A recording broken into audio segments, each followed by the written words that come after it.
My wife became HOA president and started fining me for everything while we were separated. I said, "Two can play." Then I ran against her with our divorce documents as my campaign material. When the entire neighborhood learned why she'd really been original post. I, 46 male, am dealing with the pettiest person on earth, and she happens to be my soon-to-be ex-wife, Melissa, 44. We've been separated for 8 months, heading toward divorce. I still live in our house while she moved into her mother's condo 3 streets over in the same neighborhood. The separation was her idea.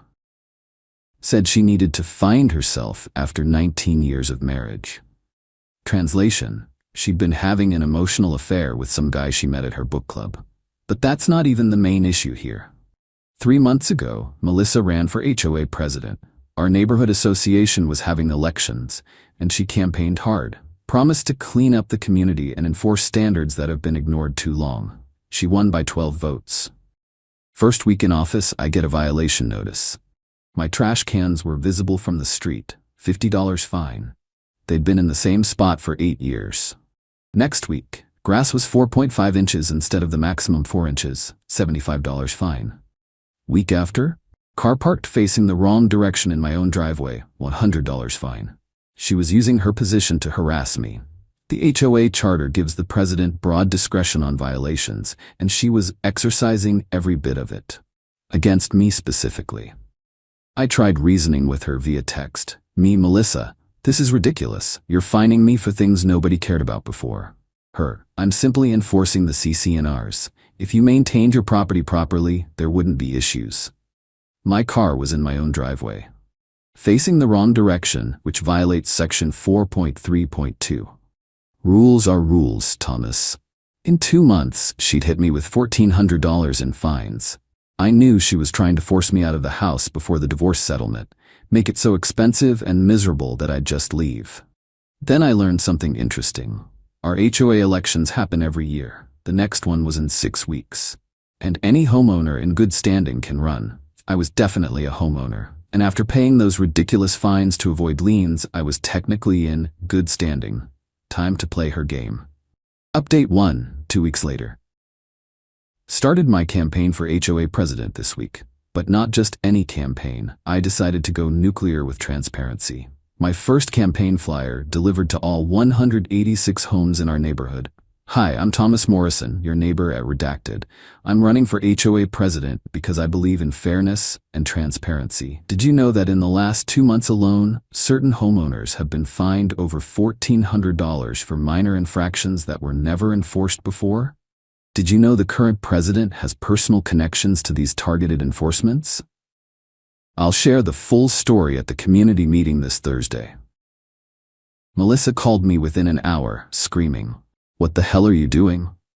Running for HOA president, it's my right as a homeowner.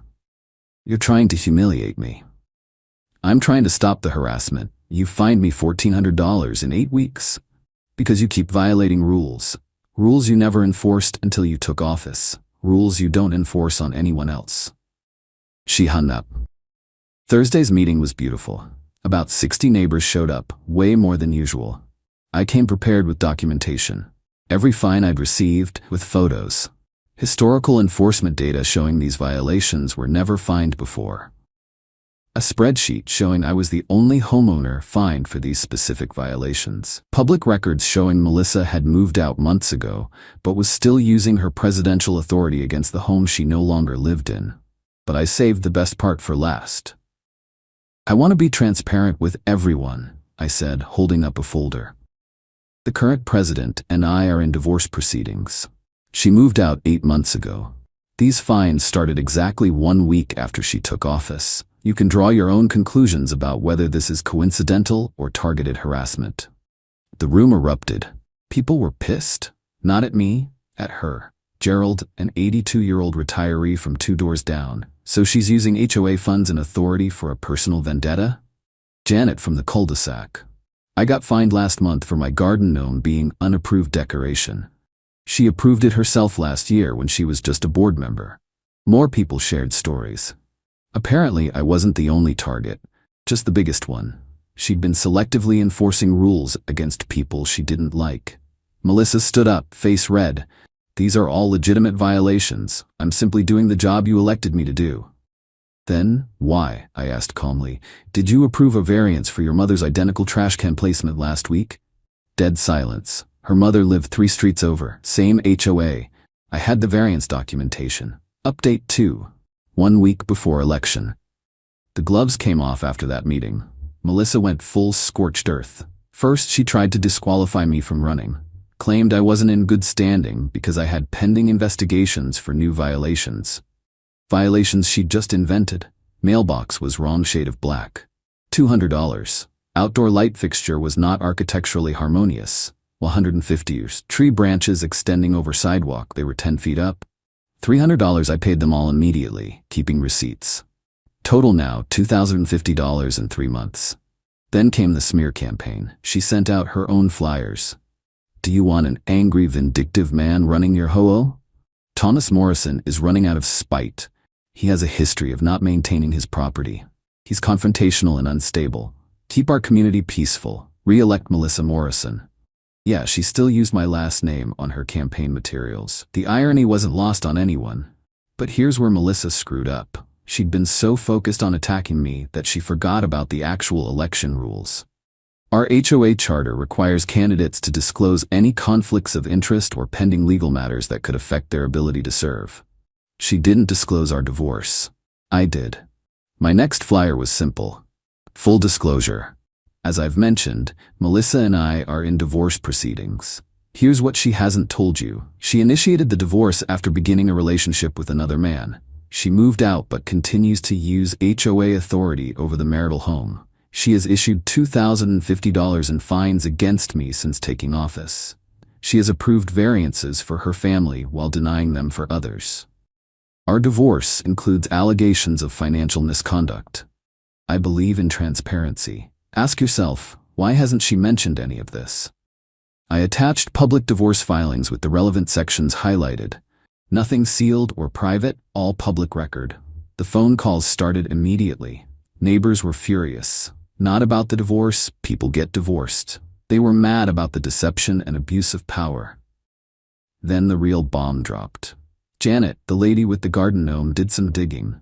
Turns out, Melissa had been using the HOA credit card for community expenses that were questionable. $400 landscape consultation at a spa, $600 board meeting dinners at restaurants. Board members confirmed they'd never attended these. $350 office supplies from a home decor store. Janet forwarded me the statements. I forwarded them to the entire neighborhood email list with one sentence: transparency matters. Update 3, election week. Melissa panicked. 3 days before the election, she called an emergency board meeting to try to pass new rules. 1. No campaigning materials could reference personal matters. 2. Candidates couldn't distribute materials without board approval. 3. The current president could extend their term during disputes. The board, 3 retirees who'd been basically rubber stamping everything, actually pushed back. Melissa, said Roger, the treasurer, this looks like you're trying to rig the election. I'm trying to maintain dignity and order, she shot back. By giving yourself veto power over campaign materials? Asked Dorothy, the secretary. That's not democratic. The measures failed 3-1. Melissa stormed out. That night, I found a note on my door: withdraw or I'll make your life hell in the divorce. I photographed it and added it to my next flyer. Threats and intimidation have no place in our community. But Melissa's biggest mistake was yet to come. 2 days before the election, she sent an official HOA letter to every household. Using HOA letterhead and funds, she laid out a character assassination against me, called me an unfit homeowner, claimed I was mentally unstable, suggested I had anger management issues, implied I was dangerous to the community. She used HOA resources for a personal attack. That's not just unethical, it's illegal. Misuse of HOA funds for personal purposes is a breach of fiduciary duty. I didn't even need to respond. The neighbors were disgusted. Roger resigned from the board in protest. Dorothy called for an emergency ethics review. Gerald, my 82-year-old neighbor, summed it up perfectly at the mailbox. I've lived here 30 years. Never seen anything like this. She's lost her damn mind. Update 4, Election Day. The vote was scheduled for Saturday at the community center. Melissa showed up in a power suit, acting like she'd already won. She'd brought her mother and several friends from outside the neighborhood for support. I showed up in jeans and a polo, alone. But I wasn't really alone. I had about 40 neighbors who'd had enough of the nonsense. Melissa tried one last power play. As president, she said she'd oversee the vote counting. Actually, said Dorothy, who'd researched the bylaws extensively, that would be a conflict of interest. The secretary oversees elections, not the president. Melissa's face went purple. That's never been enforced before. Kind of like those violations you suddenly started enforcing? Someone called out. The voting took 2 hours. Every homeowner got 1 vote, including me and Melissa. We had 186 homes and 143 showed up to vote, the highest turnout in HOA history. While Dorothy and 2 volunteers counted votes, Melissa tried to work the room, making promises about new amenities and reduced fees. People were polite but cold. She'd burned too many bridges.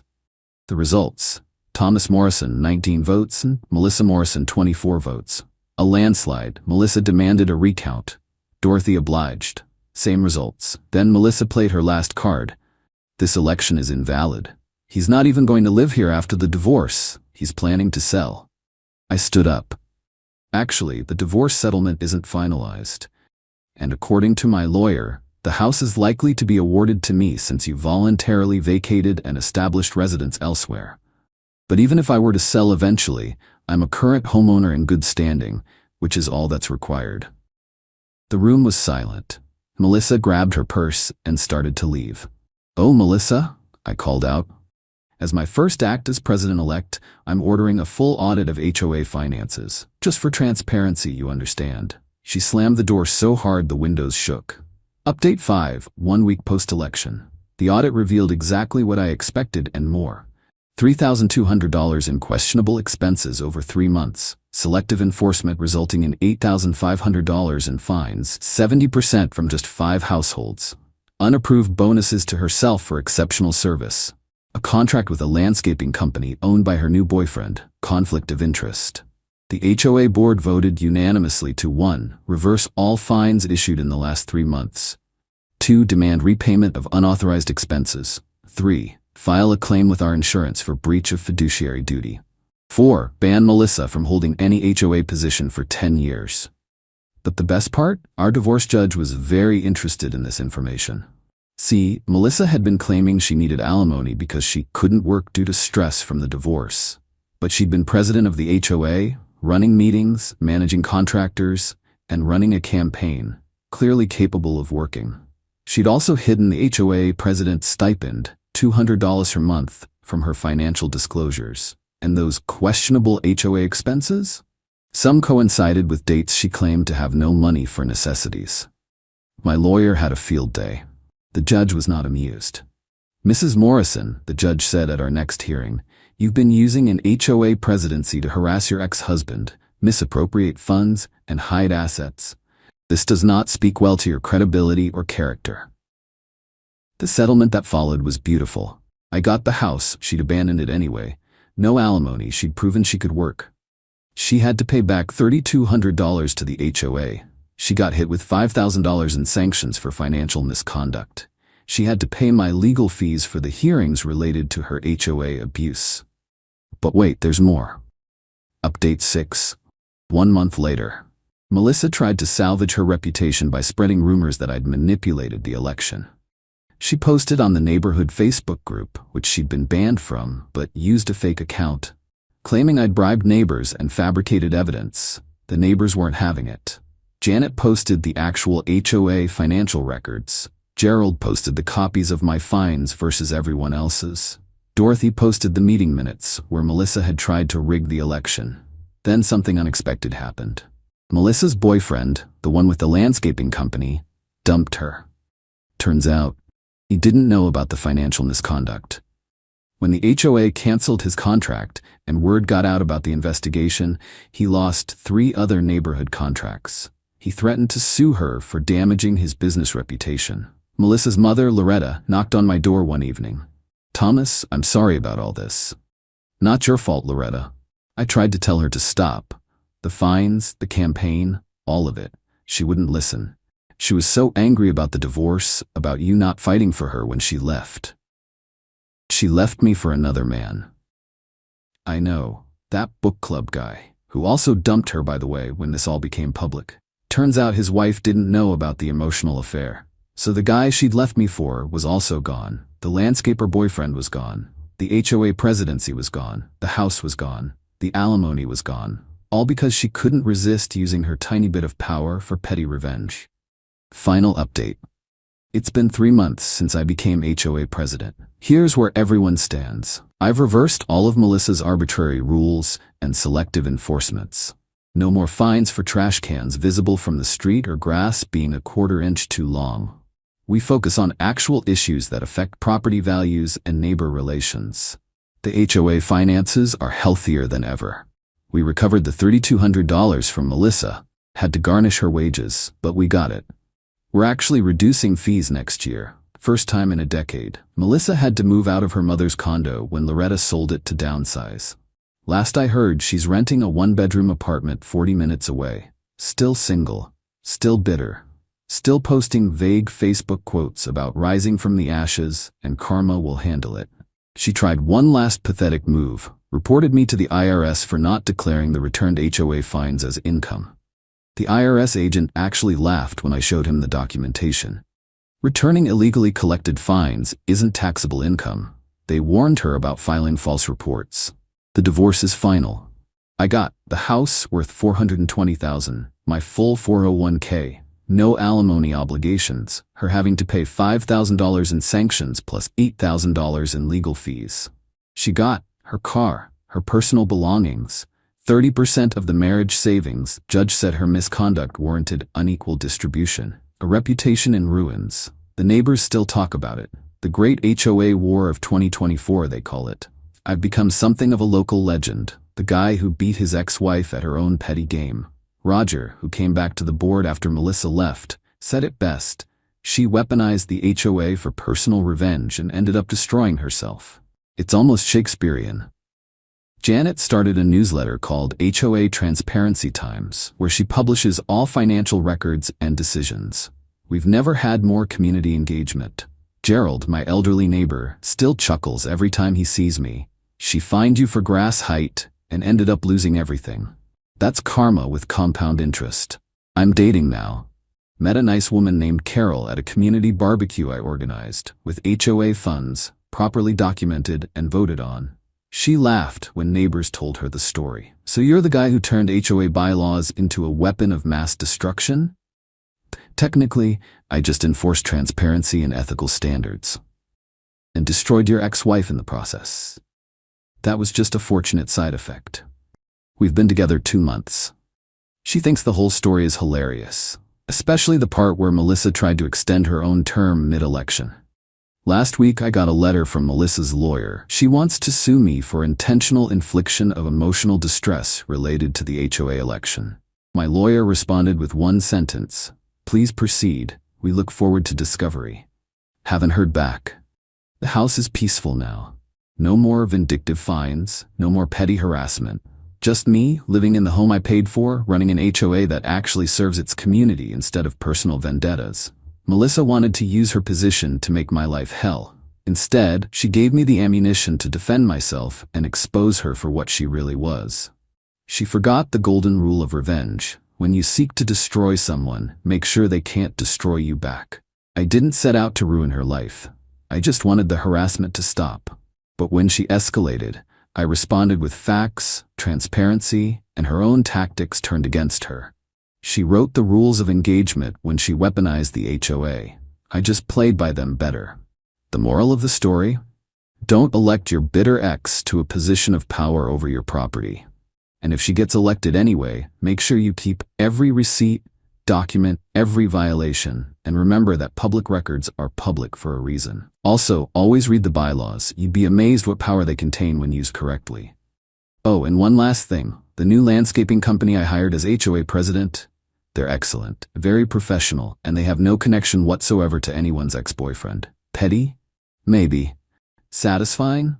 Absolutely. Edit, since people keep asking, yes, this is all real. Yes, I have all the documentation. No, I don't regret anything. She started a war using HOA fines as weapons.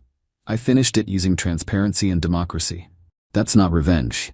That's justice. Edit 2. For those saying I went too far, she tried to financially destroy me with bogus fines, steal HOA funds, and rig an election.